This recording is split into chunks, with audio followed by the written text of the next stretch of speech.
Hey guys, today we're going to talk about self-sabotage, and this is part 4 of my self-sabotage video or series, and this is the signs of self-sabotage and how we can overcome them. The first we have is resistance.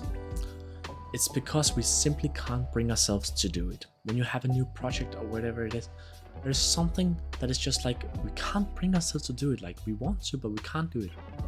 And in meaning and how that could look like is also that if you have a new idea or a business that you want to start, you get to start the work, but you begin to have this anger and tension building up inside you. This is resistance at play. And the meaning behind it is that it's trying to slow us down. It's literally trying to slow us down and let us know that it's okay to get attached to this work and it's actually not dangerous. So it's a way of making sure are you okay in this situation, and it's like bringing you down to what you're comfortable with. Okay, and if you force yourself on when you're under the resistance, actually this is a bad thing to do, because what it leads to is internal conflict. And that's so if you feel this resistance, go back and ask yourself, how does it come about? How do we resolve this? First and foremost, we have to identify the unconscious beliefs. What is it actually that I'm trying to do? When do I want to do it by? But also, why do you want to do it? And all of these things together that can help you actually solve your resistance problem. The next one is hitting your upper limit. And this is the amount of good that you're comfortable currently in your life. And actually, hitting your upper limit in terms of your progress in life is actually a good sign, because this actually shows you that you are progressing in life. But there is something that you are not comfortable with yet, but that's what this is trying to tell you. And this normally manifests as emotionally as resistance, anger, guilt, and fear. You want to take your body to the next level, like the physique or your business or your income, but you can't really do it, and thereby you will get angry at it. You get this anger and guilty of I'm not worth this much amount of money, or I'm not worth it to actually hit my revenue goals. And there is some fears behind it. What is the fears behind it? And also just the resistance, as we talked about before, the resistance of actually doing the work. And this is actually a good sign. And how do we resolve this? First and foremost, as I just told you, is that understanding it's a good sign. And remember, the best thing to do is do slow changes, because if you do that, you will gradually slowly up your baseline of what you're comfortable with, instead of just shocking yourself into big changes, which can actually get you right back to where you actually started off. So gradually shift your baseline, and this will be really good for you. The next thing is uprooting, and that's basically called that you're jumping from one thing to another. You're always changing your website if you're, let's say, a graphical designer, or you're always jumping from another relationship to another relationship to another relationship. You're only comfortable with the process of sprouting, like the first stages of the phase, but you're not allowing yourself to blossom, actually see it to the finish.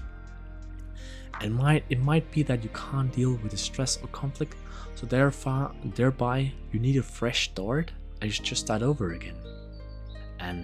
But when you never allow yourself to blossom, you never know how it is to blossom, and you never know how to actually go through this blossom phase, or you just end up being stuck in the process of sprouting, and you will never actually finish your progress. You will always self-sabotage your way back. What is driving you away? Is it that, if you're thinking about it, how many times have you moved over the last couple of years, and really think about what is it that is driving you away in this situation?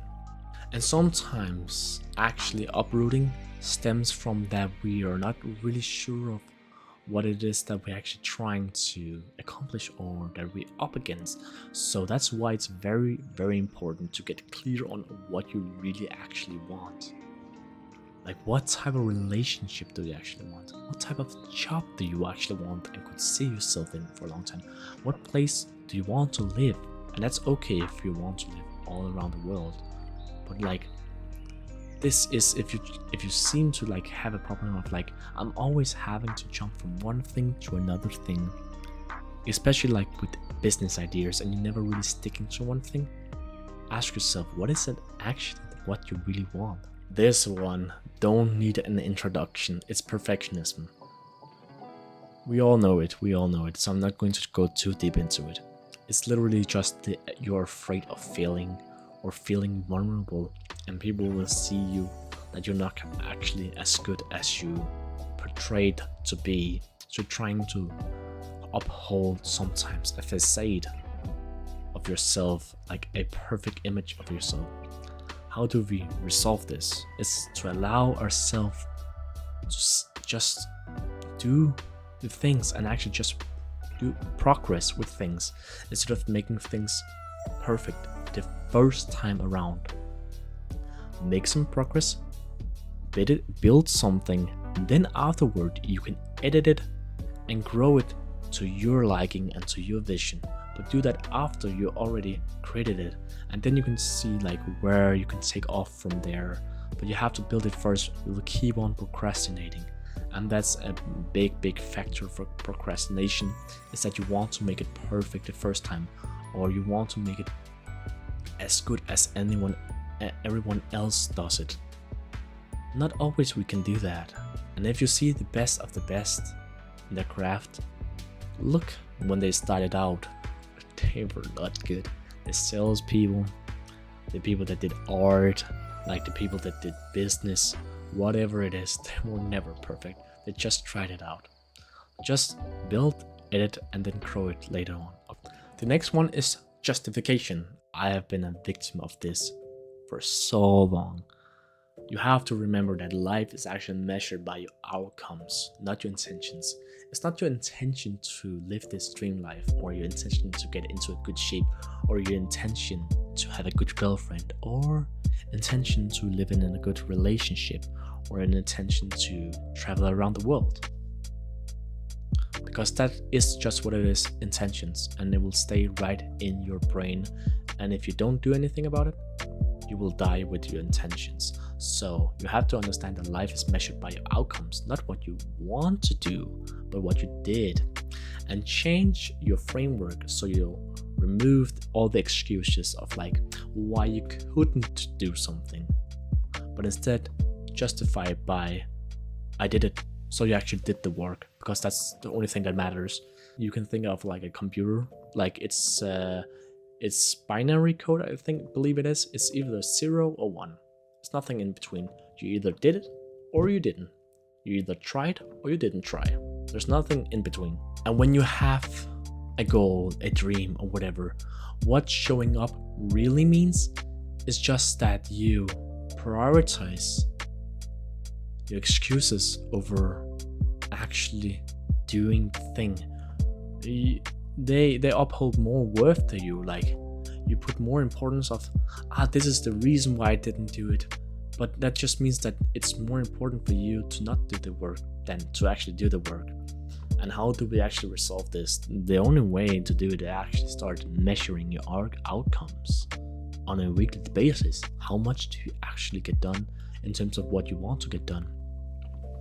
And think about one productive thing you can do a day. Fully reframe your mindset from that I want to do it to instead that I showed up. Maybe I was not perfect, but at least I showed up to the gym. At least I showed up to actually build a website for my business. At least I showed up to actually start my new diet. I show up every day. This is who I am. Stop having this like self-image of like only what you wanted to do and all your excuses. Think about, this is who I am, and it's very important to say, I'm a guy that shows up for myself. It might be hard. I didn't want to make this video right now because it's late and it's Saturday, Probably my friends are out partying. I don't know. I'm sitting here making this video. I didn't really want to make it, but I have to show up. I have to show up for myself. And that's what I live by, so I have to do it. The next one is disorganization. Have you ever thought about this? Sometimes some people can actually live in disorganization, but most people, they actually, when everything is in order, that means that you have to get to work. There's nothing else that you can, random things you can do to actually postpone the work. It actually shows that it's time to get to work, and it might actually feel a little bit uncomfortable because you know that you don't have any excuses to do something else because everything is in order. So what else do you actually have to do instead? You don't have any excuse, and that feels uncomfortable. But chaos, on the other hand, that makes you being able to have an excuse for getting stuff in order first before you can do the important things. So let's say all the random chores around the house, like cleaning up, all of these things. Yeah, I'm gonna work on my business and stuff like that. Once I've done these small little bit of things, that won't actually do anything in terms of my business. It's just procrastination at the end of the day. But it's a way we actually hold ourselves back. So what I want you to do is resolve it by changing one thing at a time. In your room, change one thing. Remove one thing so it's better, okay? And make the environment work for you. So what I mean about that is make a clean table where you can have the things that only you need. Don't have your phone laying around. Don't have all of these Discord notifications in the background. Put on some good music, whatever it is. Put on something that gets you in the mood to actually do the stuff, okay? And then lastly, if you're disorganized, you will forget about, you'll have too many things up in your head. So schedule things and put it into a system. Like I would recommend a Notion or a Notion template or a Google Calendar. The next thing is attachment to what you don't want.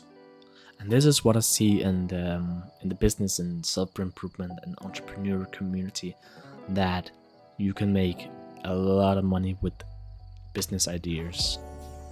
And yes, you can do them and make probably a bunch of money, but sometimes you can actually go after something and chase after something that really isn't for you.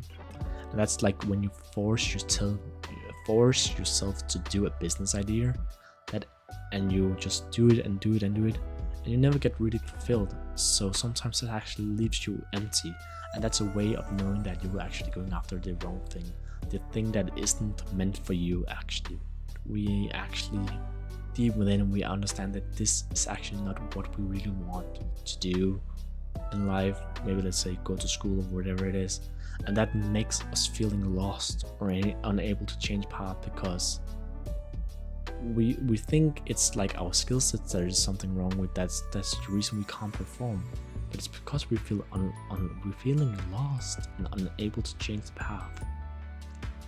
So what I want you to do is ask yourself, do I actually want to do this?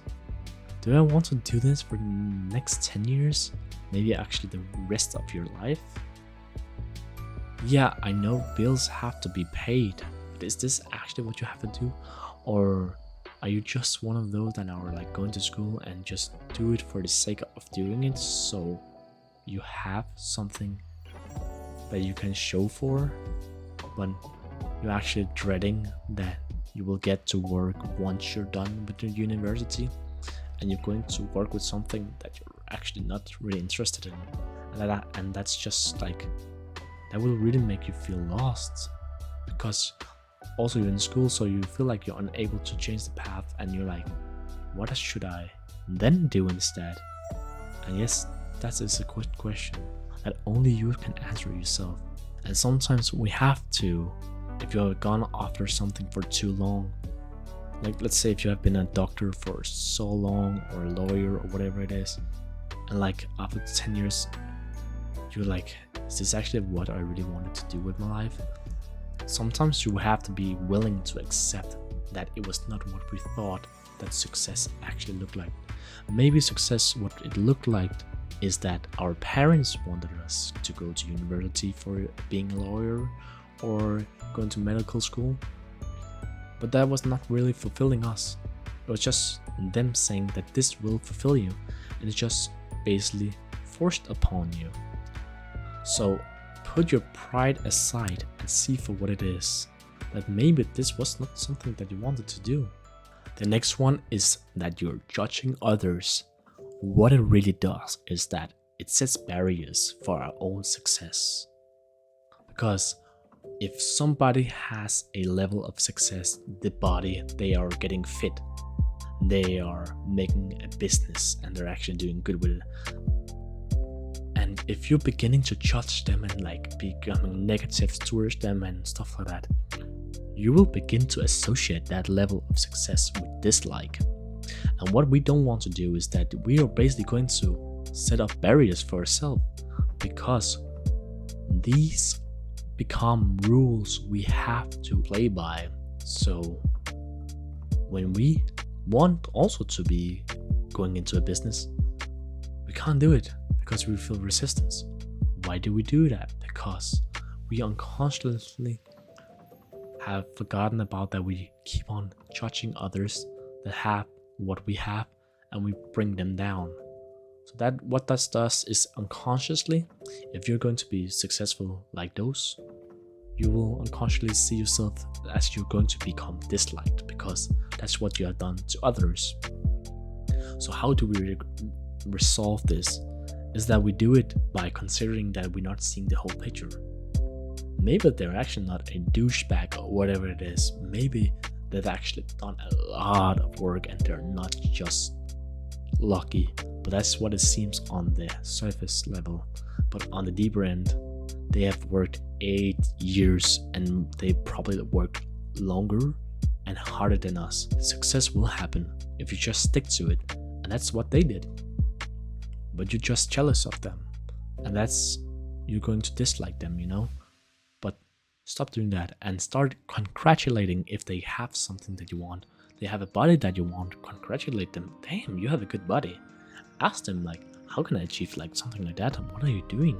Like, become curious about them instead of putting them down. The next one I have here is the guilt of succeeding. Have you ever thought about like, I don't deserve it? Well, you probably have the guilt of succeeding, because in a world of horror, in a world of war, in a world of poverty, who are we to have a happy and abundant lives? How can we have that? Why should we have that while the other people should be out here suffering? And it's that feeling of that you don't deserve to have it. So if you have that, think about it. And this is a very common emotion, especially for the good-hearted people out there, because they will also want to see the best for other people. They can't have it if they can't have it. So that's literally holding them back. And how can we resolve this? It's actually to understand that if you are leveling up in life and you're making more money and you're making, let's say you become a leader in your community, you can actually become the person that can literally change the life that the people that are suffering, that you say that I can't have it because they don't have it. But you can literally help them now, since now you have it. So see it as a tool to doing positive things in the world. The next one is almost the same as the perfectionism. It's the fear of failing. It's one misstep away from losing it all. Have you ever thought about that? If I make fun of myself in public, that will be the reason why I will lose it all. It's that fear of failing, you know, that is always lingering over our head. You have to get rid of it. Like, it will literally sabotage you a lot. You have to differentiate between something that you're trying something new, or that you're failing because you're not showing off. There's really a big difference here. And if you're trying something new and you're failing, perfect, you're doing the correct thing. Learn from it and adapt. And that's what I mean, like, make failures happen for the right reasons. So let's say you want to do one thing, do it for the right reasons. Like, I actually showed up, but I failed. Or I failed by not taking the action. I failed by never actually trying out the diet. I failed by never really taking the risk. It's better to actually take the risk and fail and learn from it. The more you can fail, the quicker you will actually get the results that you want from life, because it's literally a feedback loop. How can you get feedback if you're never actually trying? Then you can only get delusional feedback from your own brain of like cognitive biases all over your brain. But if you never put it into the real life, you can't get real life feedback. It's worse to fail when you're always trying to play small. So go and try and set high targets. Set high targets in a decade, in 10 years. But always make small goals every single day. And slowly, once you're used to that, make them bigger and bigger. And the more you get used to that, make them even bigger. And then the 10 years goals, you will actually achieve them in 5 years. The next thing is unhealthy habits. It's that the thing that we are understanding we should move forward and how to do it, but we are intimidated by the potential discomfort. And that is what's self-sabotaging. It's not that you don't know how to lose the weight, right? It's not that. It's that the discomfort of how can I actually put it into my day? I'm already so stressed already. How can I already eat some good food? Because then I don't get the dopamine to push off the stress in my day-to-day life. And you're using those unhealthy habits as a coping mechanism for something that is going wrong in your life, or that is really taking a toll on you. Changes are made when a breaking point is reached. When you, let's say if you're pretty chubby and you're always getting fun of, that's never nice that happens, and that shouldn't happen. But if you think about it, at one point you will probably be like, no, I don't want this anymore. This is like hurting my feelings all over. Now I have to show them, because now the breaking point has been there. Or you get a medical notice from your doctor that you have to change. Then there's a breaking point of, if you don't change, it can go really bad. That can also be a breaking point. But you need that breaking point, like a rock bottom of like, I can't be in this situation anymore. And that's where the changes are starting to, you're beginning to do the changes. How do we resolve this? Healthy habits are best established gradually, because you have to surround you have to conform to a new comfort zone that you're trying around a new life. So that is best done gradually, because if you shock your system, you'll just end up going back to the unhealthy habits. And make it easy for yourself to succeed. So if you want to lose weight, have a big ass water bottle next to you, have some shoes ready for going to the gym or going for a walk in the morning, having reminders that this is what we have to do, put it up on a list, and this is what we have to do today. We're going to, after I ate my meal, I'm going for a walk. Once that's done, I'm going to do this thing and this thing and this thing.